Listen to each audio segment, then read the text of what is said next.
Stå sammen med TV2 og Kræftens Bekæmpelse om at knække cancer.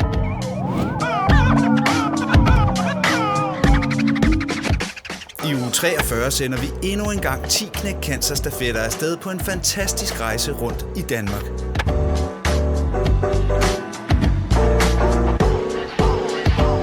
Og det gælder om at få stafetten til at skifte hænder så mange gange som muligt. Hver gang stafetten bliver delt, donerer HTH nemlig 15 kroner til knæk cancer. Det vil sige, jo flere hænder, jo flere penge til den gode sag. Bliver det dig, der får knæk cancer-stafetten i hånden, så skynd dig at give den videre til et menneske, du møder på din vej. Tag et billede sammen med den person, du deler stafetten med. Send det til os og vis, at du står sammen med TV2, Kræftens Bekæmpelse og resten af Danmark om at knække cancer.